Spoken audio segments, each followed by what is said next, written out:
시진핑 방북이 7년 만입니다. 그 7년 동안 북한은 구축함 진수식을 하다 배를 뒤집어 엎었습니다. 한국은 같은 7년 사이 이지스 구축함 2척을 더 만들었어요. 오늘 북한이 한국 같은 이지스함을 짓겠다고 선언했습니다. 한국은 그 배를 3척 가지고 있습니다. 2008년부터요. 두 나라가 똑같은 시간을 어떻게 달리 살았는지 지금 하나씩 확인합니다. 2026년 6월 6일 새벽 2시 베이징 외교부청사 3층이었어요. 형광등 하나가 혼자 켜져 있었습니다. 창밖으로 천안문 광장의 가로등이 반쯤 꺼진 채 흐릿했어요. 손가락을 서류 가정자리에 댔을 때 종이 특유의 차가운 감촉이 올라왔습니다. 한반도를 18년 봐왔습니다. 동아시아국 수석분석관 리양. 책상 위에 파일이 2개였어요. 왼쪽은 두꺼웠습니다. 시진핑 방북 배경 및 전략분석 보고서. 오른쪽은 얇았어요. 한국 해군 전력 현황 자료. 크게 볼 필요 없는 파일이라고 생각했거든요. 왼쪽 파일을 먼저 폈습니다. 첫 줄이 이랬어요. 2019년 이후 7년 만의 방북, 북중관계 재도약의 신호탄. 맞는 말이었거든요. 지난 몇 년 북한과 러시아 사이가 눈에 띄게 가까워졌습니다. 김정은은 모스크바를 들락거렸어요. 탄약을 실은 화물열차가 국경을 넘었고 북한 병사들이 우크라이나 동부전선으로 향한다는 뉴스가 이어졌습니다. 그 사이 북중관계에 균열이 쌓였어요. 중국이 점점 서운해지는 분위기였거든요. 이번 시진핑 방북은 그 균열을 메우려는 겁니다. 마침 올해는 북중 우호협력 상호 원조 조약 체결 65주년이에요. 명분도 있었습니다. 보고서를 계속 넘겼어요. 시진핑 방북의 핵심 목표, 북중러 삼각연대 재확인, 한미일 공조체제에 대한 전략적 대응. 여기까지는 쉬웠어요. 손이 익숙하게 페이지를 넘겼거든요. 그런데 오른쪽 파일이 자꾸 시야에 걸렸습니다.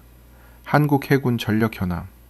지난달 팀 회의에서 동료 왕밍이 한국 이지스함 얘기를 꺼냈을 때의 일이 떠올랐어요. 세종대왕함?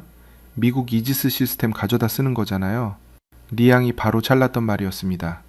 웃음이 섞인 말이었어요. 틀린 말도 아니었거든요. 세종대왕함에 탑재된 이지스 전투체계는 미국 회사 제품이에요. 그건 사실이었습니다. 그 파일을 폈습니다. 첫 페이지, 세종대왕함 7,600톤, 취역 2008년. 두 번째 페이지, 율곡222함 7,600톤, 취역 2010년.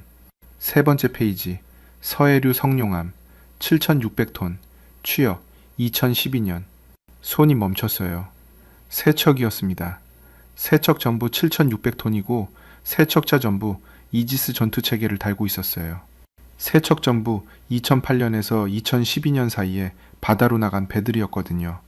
오늘 새벽 조선중앙통신이 보도했습니다. 어제 김정은이 그저께 시해훈련을 마친 구축함 갑판에 서서 선언했다고요. 이지스급 1만 톤급 구축함을 건조하겠다. 1만 톤급. 한국의 세종대왕함은 7,600톤이에요. 2008년에 이미 바다에 내보냈습니다. 율곡222함은 2010년, 서해류 성룡함은 2012년. 세 척이 지금 이 순간도 동해와 서해를 지키고 있어요. 북한이 오늘 갖겠다고 선언한 그것을 한국은 14년 전에 세 번째 척 만들었거든요. 같은 숫자를 다시 봤습니다. 바뀌지 않았어요. 이지스 전투체계란 무엇인지 아십니까? 레이더 하나가 수백 킬로미터 범위의 하늘을 동시에 추적합니다. 미사일 수십 발을 한꺼번에 날릴 수 있어요. 세종대왕함에는 수직발사 장치가 80셀 있었습니다. 세 척 합산 240셀이에요. 하늘을 지우는 미사일 240발이었거든요. 북한 강건함 파일이 이어졌습니다. 5,000톤. 지난해 5월 21일 진수식 당일 뒤집어졌어요. 선미가 먼저 물에 잠겼고 선수가 육지에 걸린 채 기울었습니다. 바닷물이 내부로 들어찼어요. 김정은은 현장에서 범죄 행위라고 불렀습니다. 조선소 간부 3명이 그날 체포됐어요. 3주 수리 후 재진수, 그리고 그저께가 첫 시해훈련이었습니다. 수리하고 겨우 바다에 나간 5,000톤짜리를 딸과 함께 갑판에 올라 과시하면서 1만 톤짜리를 새로 짓겠다고 선언했거든요. 그 선언이 향하는 나라가 어딘지는 분명했습니다. 리양은 시진핑 방북 보고서 쪽으로 눈을 돌렸어요. 보고서 어디에도 이 숫자들이 없었습니다. 없어도 되는 내용이었거든요. 분석의 주인공은 북중관계였으니까요. 한국 숫자는 배경이에요. 하지만 그 숫자들이 머릿속에서 지워지지 않았습니다. 2008년, 2010년, 2012년, 세 척. 형광등 소리가 자료 실안을 채웠어요. 달리 아무 소리도 없었습니다. 다시 한국 파일로 손이 갔어요. 다음 페이지를 넘겼습니다. 맨 마지막에 번호 없는 페이지가 하나 있었거든요. 손이 두 번째로 멈췄습니다. 번호 없는 마지막 페이지에는 표 하나가 있었습니다. 표 제목이 이랬어요. 한국형 차기 구축함 사업 개요. 6,000톤급 이지스 체계 완전 국산화. 예산 7조 원. 6척 건조. 2026년 7월 사업자 선정 예정. 7조 원이에요. 북한 강건함 척당 건조 비용은 알려진 숫자가 없었습니다. 공개된 적이 없거든요. 하지만 한국은 달랐어요. 세종대왕급 한 척에 1조 원이 넘었다고 자국 언론에 공개됐습니다. 7조 원이라면 6척이에요. 지금 가진 3척에 6척을 더 만드는 겁니다. 그 표를 덮었어요. 새벽 5시였습니다. 창밖에서 천안문 광장 가로등이 하나씩 켜지고 있었거든요. 청소차 소리가 멀리서 들렸어요. 베이징이 아침을 준비하는 냄새가 환기구 사이로 흘러왔습니다. 파일 2개를 가방에 넣었어요. 사무실을 나왔습니다. 아침 6시, 외교부 청사 맞은편 골목 안 찻집이었어요. 이른 시간인데도 구석자리에 왕밍이 먼저 와 있었습니다. 이 팀에서 가장 젊은 분석관이에요. 보이차를 2잔 시켜두고 있었거든요. 리양이 자리에 앉자마자 왕밍이 물었어요. 자료 다 봤어요? 봤어. 어떻게 해요? 리양은 보이차를 한 모금 마셨습니다. 씁쓸하고 뜨거웠어요. 그 온기가 새벽을 지새운 손끝으로 퍼졌습니다. 시진핑 방북 보고서에 한국 파트가 필요 없는 이유는 간단해. 이번 방북의 주인공은 북중 관계야. 한국은 배경이고. 왕밍이 잔을 내려놨어요. 근데 팀장님, 한국 해군 자료 보셨잖아요. 봤어. 이지스함 3척에 이제 6척 더 짓겠다는 거잖아요. 그래서? 그게 배경이에요? 리양은 잠깐 말이 없었습니다. 찻잔을 2손으로 감쌌어요. 한국 해군이요? 미군 없으면 48시간도 못 버텨. 이지스 시스템 자체가 미국 거야. 그 배에서 가장 중요한 뇌를 미국에서 사왔는데 자기 배라고 부를 수 있어? 왕밍이 고개를 갸웃했어요. 그럼 북한 강건함은요? 판치르 근접 방어 시스템은 러시아 거잖아요. 추진체계도 러시아 기술이라는 말이 있고요. 그건 달라. 어떻게 달라요? 리양이 잔을 내려놨어요. 북한은 제재 속에서 맨손으로 만든 거야. 한국은 돈 주고 기술 사온 거고. 한국도 처음엔 맨손이었잖아요. 그 말이 잠깐 걸렸습니다. 한국이 처음 이지스함 이야기를 꺼낸 게 언제인지 아십니까? 1985년이에요. 당시 한국 해군이 이지스함 최초 소요를 올린 게 그때였거든요. 1981년에는 아예 한국형 구축함 기초 연구를 시작했어요. 그때 한국의 국내 총생산이 얼마였는지 압니까? 지금 한국 돈으로 환산하면 터무니없이 작은 숫자였습니다. 포항제철이 생긴 지 10년밖에 안 된 나라였거든요. 그 나라가 1981년에 이지스함 연구를 시작했어요. 2004년에 건조에 들어갔습니다. 2007년에 진수했어요. 2008년에 세종대왕함이 바다로 나갔거든요. 23년이었습니다. 맨 땅에서 시작해 이지스함까지 23년. 리양은 그 숫자를 자료실에서 봤어요. 밑줄 그은 것도 아니었고 별도 표기가 있는 것도 아니었습니다. 그냥 취역 연도가 적혀 있었거든요. 찻집 안에서 왕밍이 다시 물었어요. 강건함 이야기 들으셨어요? 어제 시해훈련 나갔잖아요. 알아. 근데 그 배 이번이 처음이잖아요. 작년 진수식에서 뒤집어진 이후로. 리양은 고개를 끄덕였습니다. 청진조선소 2025년 5월 21일이었어요. 진수식 당일 선미가 먼저 물속으로 잠겼습니다. 선수는 육지 쪽에 걸린 채 배가 기울었어요. 내부에 바닷물이 찼거든요. 김정은은 그 자리에서 현장 간부들을 범죄자라고 불렀습니다. 조선소 수석기술자, 건조 책임자, 행정관리자 3명이 그날 끌려갔어요. 3주 수리했습니다. 어떻게든 다시 띄웠어요. 그리고 어제가 첫 시해훈련이었거든요. 뒤집어진 배를 고쳐 겨우 바다에 내보내는 날. 김정은이 갑판에 올라 딸의 어깨를 잡고 선언했습니다. 1만 톤급 구축함을 짓겠다. 왕밍이 찻잔을 들었어요. 팀장님, 저는 그게 조금 달리 읽혀요. 어떻게? 북한이 기준으로 삼는 나라가 한국이라는 거잖아요. 북한이 무기를 개발할 때 한국을 보고 만든다는 게 그 구도에서 시진핑 방북을 읽으면요. 리양은 잠시 말이 없었습니다. 그건 보고서에 넣을 내용이 아니야. 왜요? 방북의 주제는 북중 관계야. 한국은 변수가 아니라 배경이라고. 왕밍은 고개를 끄덕였어요. 하지만 아무 말도 하지 않았습니다. 그 침묵이 리양을 더 불편하게 했거든요. 찻집을 나왔습니다. 베이징 아침이 시작되고 있었어요. 가로수 사이로 빛이 들어왔고 자전거 소리가 골목을 채웠습니다. 가방 안에 파일이 들어 있었어요. 번호 없는 마지막 페이지가 계속 머릿속에 남아 있었거든요. 7조 원, 6척. 틀린 숫자가 아니었습니다. 사실이에요. 오늘 날짜 자료였거든요. 7조 원짜리 숫자를 시진핑 방북 보고서에서 빼는 것. 그게 맞는 선택인지 아닌지 아직은 몰랐어요. 발걸음을 외교부 쪽으로 돌렸습니다. 오전 보고까지 시간이 2시간밖에 없었거든요. 오전 9시 외교부 5층 브리핑룸이었습니다. 테이블이 길었어요. 6명이 앉아 있었거든요. 동아시아국 분석관 전원이었습니다. 시진핑 방북 최종 보고서 검토 회의였어요. 리양은 맨 안쪽 자리에 앉았습니다. 표지에 인쇄된 글자가 보였어요. 기밀, 6월 6일. 팀원들이 각자 파트를 발표했습니다. 북중 무역 현황, 북러 무기 협력 경위, 한반도 비핵화 협상 공백, 중국의 대북 에너지 지원 규모. 리양은 조용히 들었어요. 숫자는 맞는지, 출처는 있는지. 마지막 순서였어요. 리양 차례였거든요. 보고서를 폈습니다. 시진핑 방북의 전략적 배경입니다. 한미일 공조체제가 강화되는 상황에서 북중 관계를 재정비하는 것이 이번 방북의 핵심입니다. 특히 오늘 새벽 북한 조선중앙통신 보도에 따르면 김정은이 강건함 갑판에서 1만 톤급 구축함 건조를 지시했으며 수중 비밀무기 개발도 문이 열렸어요. 류 국장이었습니다. 흰 와이셔츠에 검은 자켓, 동아시아국에서 22년째인 사람이었거든요. 리 분석관, 내 사무실로 와요. 복도가 길었습니다. 두 사람만 걸었어요. 류 국장의 구두 소리가 바닥에서 또렷하게 났거든요. 복도 끝 방으로 들어갔습니다. 류 국장이 먼저 앉았어요. 리양은 맞은편에 섰습니다.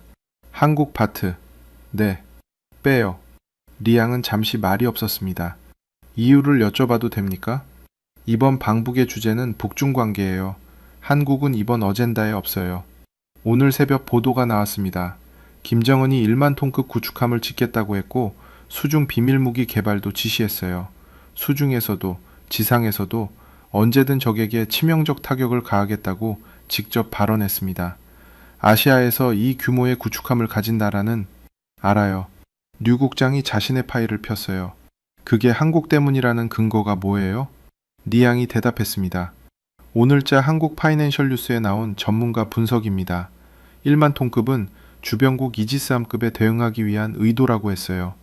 아시아에서 이지스급 구축함을 가진 나라는 미국, 일본, 그리고 한국입니다. 세 나라 중 북한과 가장 가까이 있는 건 한국이에요. 그리고 북한이 핵물질 공장을 공개하고 구축함을 과시한 시점이 시진핑 방북 이틀 전입니다. 우연이라고 보기 어렵습니다. 리 분석관, 류 국장의 목소리가 낮아졌어요. 이번 보고서는 시진핑 방북을 위한 브리핑 자료예요. 시 주석이 평양에 가서 김정은을 만나는 데 필요한 맥락을 정리하는 겁니다. 한국의 이지스함이 거기 들어갈 이유가 없어요. 그런데 북한이 이지스함을 짓겠다고 선언한 이유가 한국 때문이라면 그 맥락은 시진핑 방북에도 연결됩니다. 북한이 누구를 기준으로 삼고 있는지를 빼요. 한마디였습니다. 복도로 나왔어요. 문 닫히는 소리가 등 뒤에서 났거든요. 그 자리에 잠깐 섰습니다. 수중 비밀무기. 그 단어가 머릿속에서 떠나지 않았어요. 김정은이 강건함 갑판에서 선언했습니다. 수중에서도 지상에서도 언제든 적에게 치명적 타격을 가하겠다고. 수중에서라는 말은 잠수함을 말하거나 수중 드론을 말하거나 수중 발사 미사일을 말하는 거예요. 아시아에서 이지스급 구축함을 가진 나라는 셋입니다. 미국, 일본, 한국. 그 셋 중에 북한과 가장 가까이 있는 나라는 한국이에요. 수중 비밀무기가 어느 방향을 향하는지는 지도를 펼치면 바로 나오는 답이었거든요. 사무실로 돌아왔습니다. 보고서를 열었어요. 한국 파트를 찾았습니다. 지웠습니다. 커서가 빈자리에서 깜빡였어요. 그때 메신저가 울렸습니다. 왕밍이었거든요. 팀장님, 방금 한국 연합뉴스에 기사 올라왔어요. 보셨어요? 링크가 왔습니다. 김정은 강건함 시해훈련 참관, 딸 주의 동반, 1만 톤급 이지스함 건조 지시. 그 아래 한 줄이 더 있었어요. 오늘은 한국 현충일. 현충일. 그 뜻은 알고 있었습니다. 한국이 매년 6월 6일 전사자를 기리는 날이에요.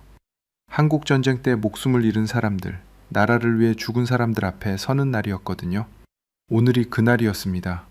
그리고 오늘 북한은 이지스급 구축함을 짓겠다고 선언했어요. 커서가 계속 깜빡이었습니다. 지워진 한국 파트 자리에서요.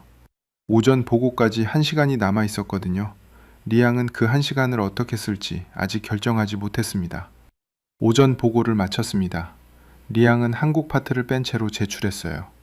류 국장이 파일을 한번 훑고 고개를 끄덕였습니다. 수정 없이 통과됐거든요. 점심을 먹지 않았어요. 오후 2시 외교부 지하 2층이었습니다. 기록실이에요. 철제 선반이 천장까지 빼곡히 들어찬 공간이었거든요. 형광등이 낡아서 한쪽 끝이 늘 깜빡였습니다. 냉방이 약해서 종이 냄새와 먼지 냄새가 섞인 채 무거웠어요. 담당자에게 청구서를 냈습니다. 북한 핵 관련 자료 일체 2020년 이후. 이유는 간단했어요. 시진핑 방북 보고서에서 한국 파트는 뺐지만 핵물질 공장 공개 경위는 빠지지 않았거든요. 리양이 발표한 3번 파트였습니다. 그 배경 자료를 확인하러 온 거였어요. 담당자가 박스 2개를 꺼내왔습니다. 선반과 선반 사이 좁은 통로에 접이식 의자를 펼쳤어요. 그 위에 앉았습니다. 첫 번째 박스를 열었거든요. 6월 4일 자료가 맨 위에 있었어요. 북한 조선중앙통신 원문 번역본이었습니다. 김정은이 신설 우라늄 농축 시설을 현지 지도했다는 내용이었거든요. 사진이 함께 실려 있었습니다. 우라늄 농축용 원심 분리기, 조종실, 배관. 김정은이 직접 설비 앞에 서 있는 모습이었어요. 딸 주애가 그 옆에 서 있었습니다. 이틀 후가 시진핑 방북이었거든요. 리양은 그 사진을 한참 봤습니다. 지도 전문가들이 지적한 내용을 알고 있었어요. 방북 발표 직전에 핵물질 시설을 공개한 것, 그것은 환영 행사가 아니라 메시지였다는 거였거든요. 중국을 향한 메시지, 비핵화는 거래카드가 아니고 중재카드도 아니라는 차단선이었습니다. 이물출이라는 연구자의 논문이 이 박스에 있었어요. 경남대 극동문제연구소 소속이었습니다. 한국 사람이었거든요. 그 논문에 이런 문장이 있었어요. 국제사회에서 책임있는 대국을 지향하는 중국으로서 북핵을 공인할 수 없다. 하지만 핵 보유국 지위를 인정하지 않으면 북중 우호 관계도 어렵다는 것이 북한의 태도인 만큼 중국은 북핵을 묵인할 수밖에 없는 구조에 있다. 묵인할 수밖에 없는 구조. 리양은 그 줄을 다시 읽었습니다. 중국이 이번 시진핑 방북을 결정했을 때 이 논문의 내용을 몰랐을 리 없었어요. 평양에 발을 내딛는 순간 시진핑 주석은 핵 보유국 지도자와 악수를 나누는 겁니다. 국빈 방문이에요. 의전이 있거든요. 인민대회당에서의 만찬이 있습니다. 공동선언이 있어요. 그 형식 자체가 인정이었습니다.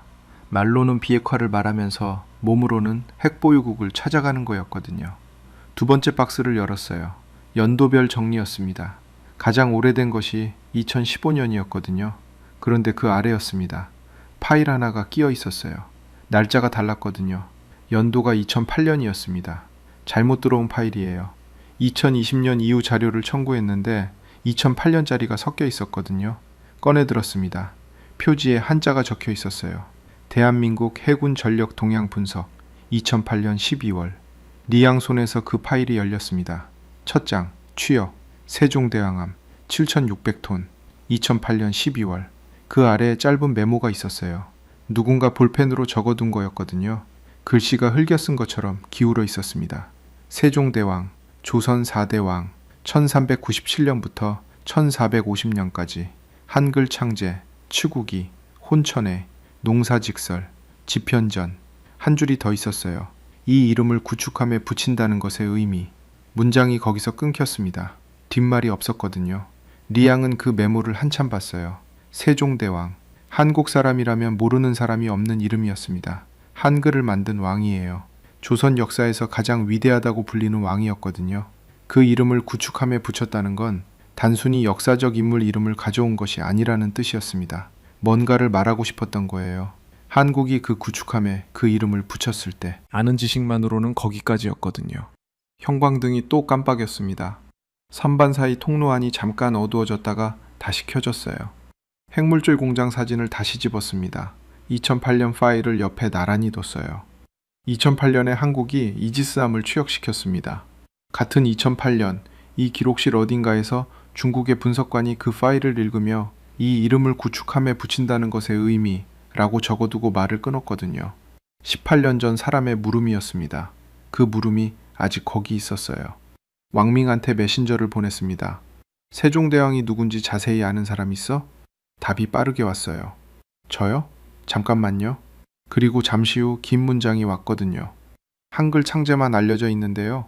실제로는 농업기술, 의학, 천문학, 지리 측량까지 다 했어요. 조선초 과학기술 총집대성이에요. 지편전이라는 연구소를 만들어서 나라의 두뇌들을 모았고요. 팀장님, 왜요? 리양은 그 메시지를 읽으면서 2008년 파일을 내려다봤습니다.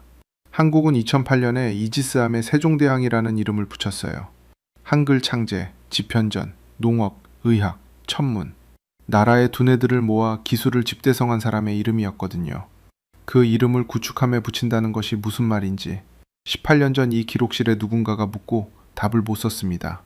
리양은 박스를 다시 닫았어요. 접이식 의자를 접었습니다.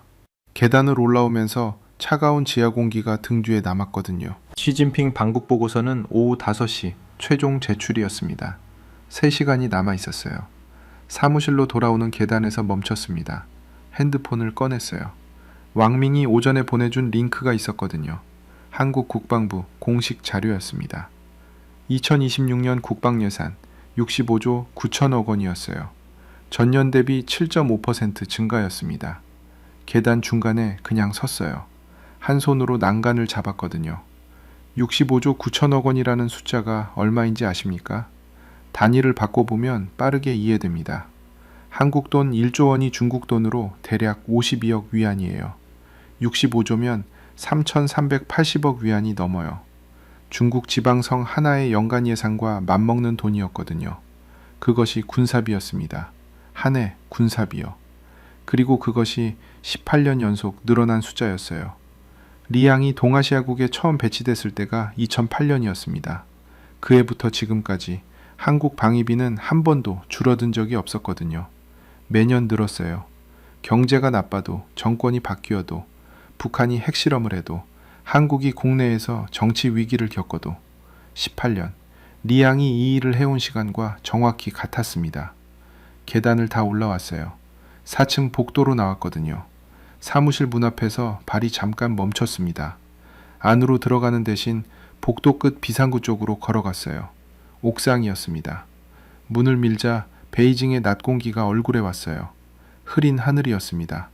멀리 남쪽으로 천안문 쪽 지붕선이 낮게 펼쳐져 있었거든요. 바람이 조금 불었어요.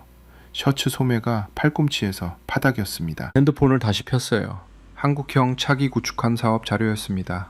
2026년 2월에 나온 공식 방사청 자료였거든요. 6,000톤급이었어요. 수직 발사 장치, 이지스 전투체계, 함포, 대자매기 탑재, 전부 국산이라는 게 핵심이었습니다. 처음부터 국산이었어요.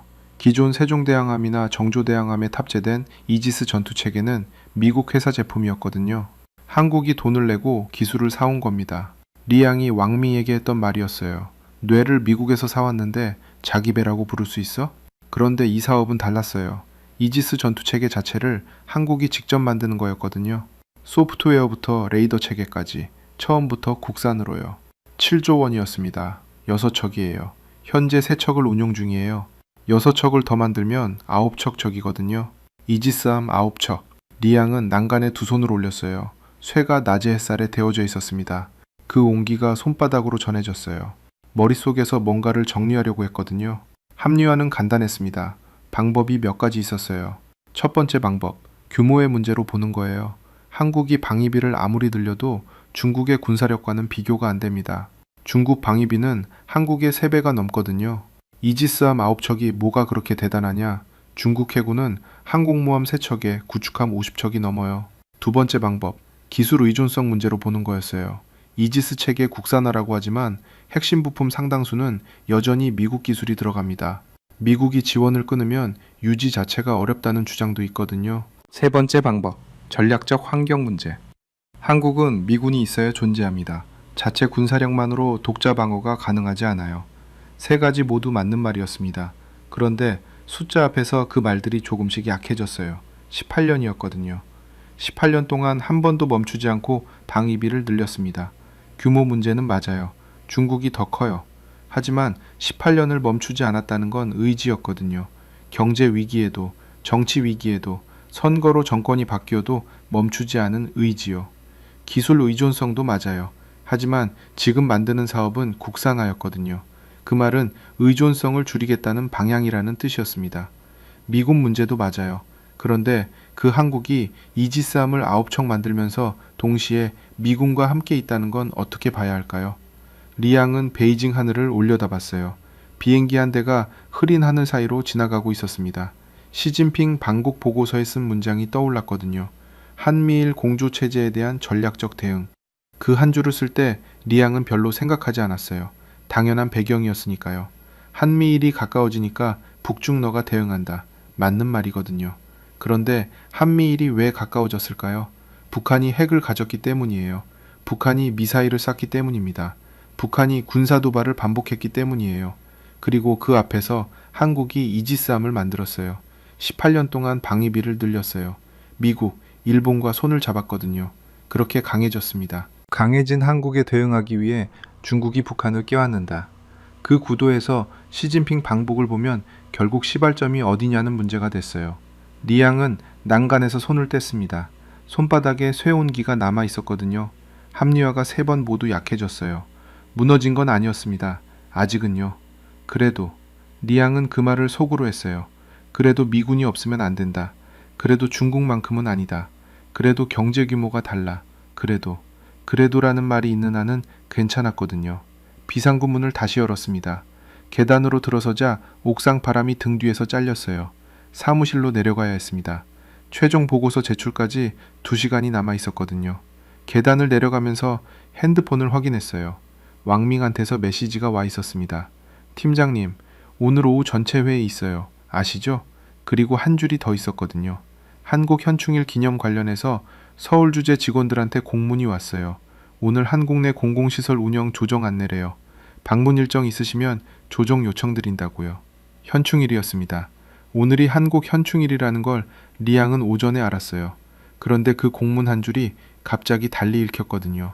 오늘 북한이 이지스함을 짓겠다고 선언한 날, 시진핑이 이틀 뒤 평양으로 출발하는 날, 한국은 지금 무엇을 하고 있는 날인가요? 전사자를 기리고 있었습니다. 나라를 위해 죽은 사람들 앞에 서는 날이었거든요. 그날 한국이 가진 것을 리양은 알고 있었어요. 이지스함 3척, 65조 9천억 원의 방위비, 국산화 사업 7조 원. 18년, 계단 끝에 섰습니다. 4층 복도가 다시 나왔어요. 형광등이 차갑고 흰빛으로 복도를 채우고 있었거든요. 그래도 그 말을 또 했어요. 그런데 그래도 다음이 잘 나오지 않았습니다. 오후 2시 반, 동아시아국 대회의실이었습니다. 테이블이 다시 길었어요. 오전보다 사람이 더 많았거든요. 국장급 3명이 상석에 앉았습니다. 각 팀 분석관들이 그 아래로 자리를 채웠어요. 시진핑 방북 최종 전략회의였습니다. 첫 번째 발표자가 섰어요. 이번 방북의 대외 메시지는 명확합니다. 북중관계 복원이자 북중러 3강연대의 재확인이에요. 한미일 공조 강화에 대응하는 전략적 신호입니다. 두 번째 발표자가 이어받았어요. 한국은 현재 이지스 구축함 3척과 방위비 65조 원을 운용 중입니다. 표면적으로는 강해 보이지만 독자 작전 능력이 없어요. 미군 없이는 48시간도 버티지 못한다는 게 중론입니다. 이번 방북으로 북중연대가 강화될 경우 한국의 전략 공간은 더욱 좁아질 겁니다. 리양은 두 손을 테이블 위에 올려두고 듣고 있었어요. 틀린 말이 없었습니다. 숫자도 맞았어요. 논리도 맞았거든요. 그런데 이상했습니다. 오전에 리양이 보고서에서 뺐던 것이 지금 회의실에서 당연하게 말해지고 있었거든요. 한국은 배경이고 약하고 좁아지고 있다는 말이 아무 저항 없이 테이블을 채웠습니다. 리양은 아무 말도 하지 않았어요. 류 국장이 정리를 했습니다. 전원 동의하죠. 이번 방북 분석 방향은 북중관계 재정비, 한미일 대응 신호, 북핵 무긴 구조 유지, 이걸로 최종 보고서 확정합니다. 고개들이 끄덕였어요. 류 국장의 시선이 리양에게 왔습니다. 리 분석관, 서명하고 퇴근해요. 회의가 끝났어요. 복도였습니다. 동료들이 각자 사무실로 흩어졌거든요. 왕밍이 지나치면서 리양을 한번 봤습니다. 말은 하지 않았어요. 류 국장 사무실 앞에 섰습니다. 보고서가 책상 위에 있었어요. 표지 아래에 서명란이 있었거든요. 여기요. 류 국장이 볼펜을 건넸습니다. 리양은 볼펜을 받았어요. 서명란을 봤습니다. 빈칸이었거든요. 거기에 이름을 쓰면 이 보고서가 완성되는 거였어요. 한국 파트는 없는 보고서가요. 볼펜이 종이에 닿았습니다. 서명을 했어요. 사무실을 나왔습니다. 엘리베이터를 탔어요. 지하 주차장으로 내려갔습니다. 차 문을 열었거든요. 운전석에 앉았어요. 시동을 걸지 않았습니다. 핸드폰을 들었어요. 오전에 왕밍이 보내준 링크 외에 새로운 것들이 있었거든요. 뉴스 알림들이었습니다. 첫 번째였어요. 캐나다 공영방송이었거든요. 시진핑의 북한 방문은 한국 주도의 한미일 동맹 강화가 중국을 북한 쪽으로 밀어붙인 결과라는 분석이 나오고 있다. 전문가들은 한국이 강해질수록 중국이 더 바빠진다는 역설을 주목한다. 두 번째였습니다. 미국 공영 라디오 국제뉴스였어요. 시진핑의 방북은 한국, 미국, 일본 연대에 대한 불안감의 표출로 읽힌다. 중국은 러시아의 기운, 북한의 영향력을 재확보하려 하지만 근본 원인은 한미일 삼각연대에 공고하다. 세 번째였거든요. 경제 전문 매체였습니다. 한국의 방위비 18년 연속 증가와 독자 이지스 체계 국산화 추진이 중국의 전략 계산을 바꾸고 있다. 서울이 강해질수록 베이징은 평양을 더 꽉 쥐어야 한다. 리양은 핸드폰을 내려놨어요. 창밖이었습니다. 지하 주차장 기둥들이 낮은 천장 조명 아래 줄지어 서 있었거든요. 배기가스 냄새가 희미했어요. 방금 읽은 세 개의 기사가 모두 같은 말을 하고 있었습니다. 시진핑 방북의 원인은 한국이라는 거였어요. 리양이 오전에 보고서에서 뺀 것, 류 국장이 빼라고 한 것, 회의실에서 아무도 말하지 않은 것, 그것을 세계 언론의 분석관들이 당연하다는 듯이 쓰고 있었거든요. 시동을 걸었습니다. 주차장을 빠져나왔어요. 베이징 6시 퇴근길이었습니다. 차들이 느리게 움직였어요. 창밖으로 가로수들이 천천히 지나갔거든요. 라디오를 켰습니다. 뉴스가 나왔어요. 앵커의 목소리였어요. 서울 국립현충원에서 오늘 오전 제71회 현충일 추념식이 열렸습니다. 이재명 대통령이 참석해 순국선열과 전몰장병들의 넋을 기렸습니다. 올해 추념식에는 6.25 전사자 발굴 유해 유가족들이 특별 초청됐습니다. 신호가 빨간불이었어요. 차가 멈췄습니다. 오른쪽 창밖에 식당 하나가 있었어요. 한국 식당이었거든요. 창문 안쪽으로 텔레비전 화면이 보였습니다. 서울 국립현충원 항공화면이었어요. 초록 잔디 위로 하얀 묘비들이 줄지어서 있었거든요. 멀리서 보면 그냥 풀밭이었습니다. 가까이서 보면 한 사람 한 사람이었어요. 신호가 초록불로 바뀌었습니다. 차가 다시 움직였거든요. 라디오 앵커가 이어갔어요. 추념식에서 대통령은 이렇게 말했습니다. 이 나라를 지킨 것은 무기가 아니라 사람이었습니다. 리양은 핸들 위에 손을 그대로 두고 앞을 봤어요. 이 나라를 지킨 것은 무기가 아니라 사람이었습니다. 그 문장이 차 안에서 공기처럼 퍼졌거든요. 합리화를 다시 꺼내보려고 했습니다. 그래도 말이 나오지 않았어요. 집까지 20분이었거든요. 리양은 그 20분 동안 라디오를 끄지 않았습니다. 집에서 2블럭이 남은 골목이었어요. 차를 세웠습니다. 이 골목은 주차가 안 됐거든요. 나머지는 걸어야 했어요. 차 문을 닫자 베이징 저녁 공기가 얼굴에 왔습니다. 낮보다 선선했어요.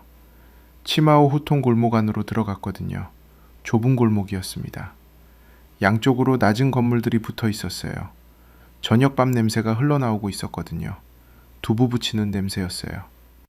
어딘가에서 텔레비전 소리가 났습니다. 오른쪽 건물이었어요. 한국 식당이었거든요. 창문이 열려 있었습니다. 유리 너머로 텔레비전 화면이 보였어요. 를 멈췄어요. 화면 속에서 서울이었습니다. 국립현충원이었어요. 항공 화면으로 찍은 것이었거든요. 초록 잔디 위에 하얀 묘비들이 끝없이 줄지어 서 있었습니다. 화면 아래 한국 글자가 흘렀어요. 니양이 읽을 수 있는 한국 글자였거든요. 제71회 현충회. 식당 안쪽에 할머니가 있었어요. 앉은 채로 화면을 보고 있었습니다. 니양을 못 본 것 같았어요. 화면에서 눈을 뗄 생각이 없는 것처럼 보였거든요. 리양은 창문 앞에 그냥 서 있었어요. 지나가야 했는데 발이 움직이지 않았습니다. 화면이 바뀌었거든요. 지상에서 찍은 장면이었어요. 하얀 묘비 하나가 클로즈업으로 잡혔습니다. 묘비 앞에 고카꽃이 놓여 있었어요. 꽃 옆에 누군가의 손이 보였거든요. 늙은 손이었습니다. 주름이 많은 손이에요. 그 손이 묘비를 짚었습니다. 할머니가 화면을 보면서 작게 말했어요. 한국어였거든요. 식당 밖에서 들릴 만큼 크지 않았어요. 그런데 유리창이 열려 있었고 골목이 조용했고 바람이 없었습니다. 리앙이 들었어요. 고생 많으셨어. 그게 전부였습니다. 리앙은 그 자리에 서 있었어요. 가방을 잡고 있는 손에서 힘이 빠졌습니다. 어깨가 내려갔어요. 저도 모르게 내려간 거였거든요. 골목에서 나왔습니다. 현관문을 열었어요. 신발을 벗고 서재로 들어갔거든요. 불을 켰습니다. 책상 위에 파일이 있었어요. 어제 지하 아카이브에서 들고 올라온 것이었습니다. 2008년짜리였거든요. 폈어요. 세종대왕 1397년부터 1450년까지 한글 창제, 집현전, 추국이, 혼천애, 농사직설, 나라의 두뇌들을 모아 기술을 직대성한 왕. 리앙은 그 이름을 오래 봤습니다. 2008년에 한국은 이 이름을 구축함에 붙였어요. 그때 한국은 이미 1981년부터 이지스함 연구를 시작한 나라였거든요. 23년을 준비했어요. 돈을 모았고 기술을 배웠고 미국과 협상했고 실패를 고쳤습니다. 그 끝에서 바다에 내보낸 배에 세종대왕이라는 이름을 붙인 거였어요. 세종대왕이 그 이름을 받은 이유가 무엇인지 리앙은 이제 조금 알 것 같았거든요. 그 왕이 살았던 시대에 조선이 가진 것이 많지 않았어요. 중국보다 작은 나라였고 기술도 달렸고 자원도 풍부하지 않았습니다. 그런데 그 왕은 있는 것을 가지고 없는 것을 만들었어요. 치구기로 비를 재고 혼천애로 하늘을 읽고 한글로 말을 글에 담았습니다. 나라의 두뇌들을 한 곳에 모아서요. 그 이름이 2008년 구축함에 올라갔습니다. 그리고 2026년에 한국이 그 구축함을 세 척 가지고 있어요. 네 번째부터 여섯 번째까지 이제는 뇌까지 직접 만들겠다고 하고 있었거든요.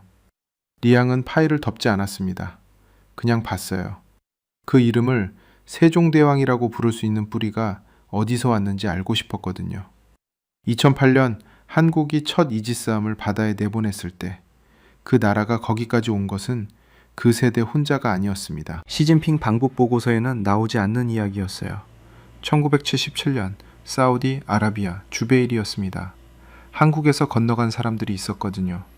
새벽 3시에 일어나 낮 기온 50도가 넘는 사막에서 시멘트를 이겼어요. 정유단지를 세웠습니다. 고속도로를 깔았어요. 한 달에 한 번 봉투를 받아 절반을 고국으로 붙였거든요. 아내한테요. 아이들한테요. 그 돈이 어디로 갔는지 아십니까? 한국 안으로 들어갔습니다. 공장이 섰어요. 학교가 세워졌거든요. 기술이 쌓였어요. 1963년에는 독일 탄광이었습니다. 지하 1000m 막장 안이었어요. 헬멧 램프 하나가 전부인 어둠 속에서 석탄을 캤거든요. 그 사람들도 봉투를 붙였습니다.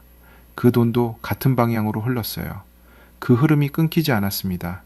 30년이 지나고 40년이 지나도요. 여러분의 아버지가 그 사막에 있었습니다. 여러분의 어머니가 그 탄광에서 온 봉투를 받아 아이들을 키웠어요. 오늘 현충일 서울 국립현충원에 줄지어선 하얀 묘비들, 그 앞에 국화꽃을 놓은 손들, 여러분이 거기 있었거든요. 아니면 여러분의 부모가, 여러분의 형제가 거기 있었습니다. 그 손들이 없었다면 세종대왕함은 없어요. 그 이름을 구축함에 붙일 수 있는 나라가 되지 못했거든요. 리앙은 책상 위에서 두 손을 모았습니다. 창밖에서 베이징 골목에 저녁 소리가 들어왔어요. 오토바이 소리, 아이들 소리, 멀리서 개 짖는 소리였거든요. 시진핑 방북 보고서가 내일 아침 시주석의 책상에 올라갑니다. 한국 파트는 없는 보고서가요. 리앙은 그것을 알고 있었어요. 그리고 그 보고서가 틀렸다는 것도 알고 있었거든요. 입을 열었습니다. 말이 목 안에 걸렸어요. 한번 삼켰습니다. 창밖을 봤거든요. 베이징 저녁 불빛이 유리에 반사돼 있었어요. 손이 떨렸습니다. 무릎 위에 놓여있던 손이었어요. 저도 모르게 주먹이 쥐어졌거든요. 눈이 따가워졌습니다. 리앙은 천장을 봤어요. 그래도 글썽이는 게 막히지 않았거든요. 그냥 뒀습니다. 18년 동안 틀렸습니다. 목소리가 서재 안으로 퍼졌어요. 아무도 없는 방이었거든요. 한국을 배경이라고 했습니다. 18년 동안 그렇게 봤어요. 한국은 미군 없으면 안 된다고 했습니다. 뇌를 사온 거라고 했어요. 그래도라는 말로 계속 막을 수 있다고 생각했거든요. 말을 멈췄어요. 세종대왕 파일이 펼쳐진 채 책상 위에 있었습니다. 그 이름을 구축함에 붙인 나라를 18년 동안 배경이라고 봤습니다. 서재에 한참 앉아 있었습니다. 세종대왕 파일이 펼쳐진 채 책상 위에 있었어요. 창밖에 베이징 저녁 소리가 조금씩 잦아들고 있었거든요. 오토바이 소리가 멀어졌습니다. 아이들 소리도 사라졌어요. 골목이 조용해졌습니다. 숫자 3개가 머릿속에서 떠나지 않았어요. 하나, 7년이었습니다. 시진핑이 북한에 마지막으로 갔던 게 2019년이거든요. 7년 만에 다시 가는 겁니다. 7년 사이에 세계가 바뀌었어요. 러시아와 우크라이나가 전쟁을 시작했고 북한 병사들이 그 전쟁에 들어갔고 미국 대통령이 바뀌었거든요. 그리고 한미일 연대가 그 7년 사이에 더 촘촘해졌습니다. 18년이었어요. 세종대왕함이 바다에 나간 게 2008년입니다. 한국이 방위비를 줄이지 않은 것도 그 해부터거든요. 매년 늘었습니다. 경제가 흔들려도 정권이 바뀌어도 선거가 있어도요. 세척이었습니다. 세종대왕함, 율곡 2위함, 서해류 성룡함 전부 7,600톤이에요. 전부 이지스 전투체계를 달고 있거든요. 북한이 오늘 갖겠다고 선언한 그것을 한국은 이미 3번 만들었습니다. 7년, 18년, 세척 이 세 숫자가 전부 같은 방향을 가리키고 있었어요. 리양은 파일을 닫았습니다. 그리고 의자를 뒤로 밀었어요. 책상에서 일어났거든요. 코트를 집었습니다. 현관으로 나왔어요. 신발을 신었거든요. 새벽 1시였습니다. 지하철은 끊겼어요. 택시를 잡았거든요. 기사에게 외교부라고 했어요. 기사가 흘릿봤습니다. 이 시간에요? 하는 표정이었지만 아무 말도 하지 않았거든요. 차 창밖으로 베이징 새벽이 지나갔어요. 환하지 않은 불빛이었습니다. 가끔 24시간 편의점이 불을 켜고 있었거든요. 가로수들이 도로 위에 그림자를 들이우고 있었어요. 택시 안에서 달리는 소리만 났습니다. 외교부 청사 정문이었어요. 야간 경비원이 신분증을 확인했습니다. 잠깐 봤다가 돌려줬거든요. 엘리베이터를 탔어요. 3층 버튼을 눌렀습니다. 복도가 어두웠거든요. 비상등만 켜져 있었어요. 사무실 문을 열었습니다. 불을 켰어요. 형광등이 화이트 소음처럼 켜지며 공간을 채웠거든요. 책상 위에 보고서가 있었습니다. 오후에 류국장 방에서 서명한 그거였어요. 리양 이름이 서명란에 있었거든요. 표지에 기밀이라고 적혀 있었습니다. 6월 6일이라고 적혀 있었어요. 표습니다. 한국 파트가 빠진 자리가 있었어요. 지웠던 자리였거든요. 비어 있었습니다. 그 위로 다음 항목이 바로 이어져 있었어요. 북중 경제협력 현황이었거든요. 리양은 컴퓨터를 켰습니다. 화면이 천천히 들어왔어요. 파일을 열었거든요. 커서가 지워진 자리에 가 있었습니다. 손이 자판 위에 올라갔어요. 손가락이 자판의 작은 돌기를 짚었거든요. 익숙한 감촉이었습니다. 한자씩 눌렀어요. 시, 진, 핑, 방, 북, 과, 한, 국 멈췄습니다. 화면을 봤어요. 글자가 화면에 있었거든요. 다시 눌렀습니다. 이번 시진핑 방북의 구조적 원인 중 하나는 한국이다. 한 문장이 화면에 생겼어요. 손이 잠깐 멈췄거든요.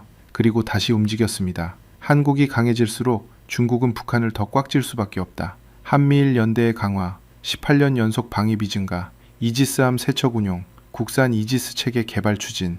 이 흐름이 중국의 전략 계산을 바꾸고 있다. 시진핑이 7년 만에 평양으로 향하는 근본 원인에 한국이 있다는 점을 이 보고서는 명시해야 한다. 문장들이 쌓였습니다. 한 단락이 됐어요. 두 단락이 됐거든요.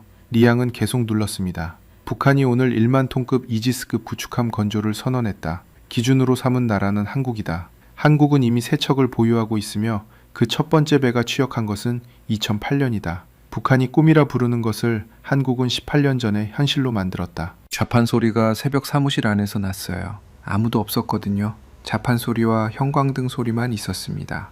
마지막 문장을 쓸 차례였어요. 손가락이 자판 위에서 잠깐 멈췄습니다. 화면을 봤거든요. 커서가 깜삐박이고 있었어요. 한국은 고립되지 않는다.